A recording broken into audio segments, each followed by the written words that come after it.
মানুষ তাদের সন্তানদের বিচার চাইছে। আমরাও কথা দিচ্ছি, আমরাও বিচার না নিয়ে ফিরবো না। ন্যায় বিচারের প্রয়োজনে দাবিতে তারা এখানে এসেছিল এবং সেখানে প্রথমে 5 জন ছাত্রকে তুলে নিয়ে যাওয়া হয় প্রিজন ভ্যানে।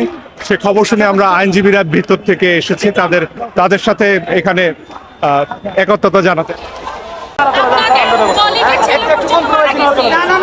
ছাত্রদেরকে এখানে আটক করা হয়েছে, তাদেরকে ছাড়ানোর আমরা ব্যবস্থা করেছি। কোনোভাবেই আমাদেরকে তারা যেতে দিবে না। আমরা অনেক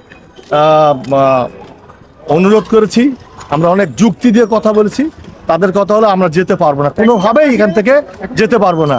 এই যে একটা ফিয়ার ক্রিয়েট করা এবং হচ্ছে আমাদেরকে জড়ো হতে না দেওয়াটা, এই জড়ো হতে না দেওয়ার সমস্যাটা আমরা মনে করি যে মানে একটা ভয়ের বহিঃপ্রকাশ। আমাদের দাবি তো ন্যায়সঙ্গত দাবি, আমরা তো এখানে আন্দোলন করতে এসেছি, আমরা তো এখানে চালাওপড়া করতে আসিনি। তারপর আমাদের এই ভয় পাওয়ার দাবিটা, আমাদেরকে দাবি কথা বলতে না দেওয়ার যে ব্যাপারটা, সেই ব্যাপারটাতে আমরা অনেক বেশি অসন্তুষ্ট।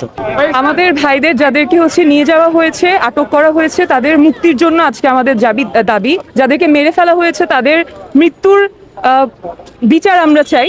এটা হচ্ছে আজকে আমাদের দাবি, জাস্টিস।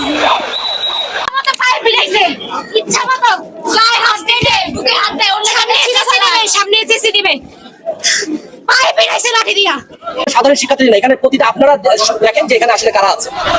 মার্চ ফর জাস্টিস কর্মসূচির অংশ হিসেবে বুধবার সকাল 10টা থেকে চট্টগ্রামে বিক্ষোভ করেছে শিক্ষার্থীরা।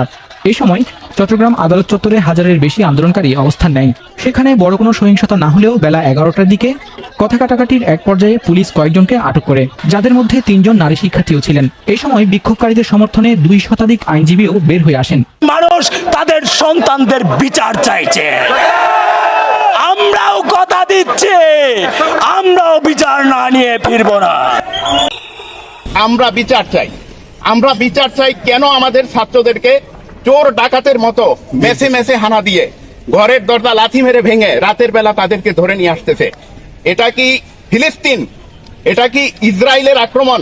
বাংলাদেশের আইন শৃঙ্খলা বাহিনী কি ইসরায়েলের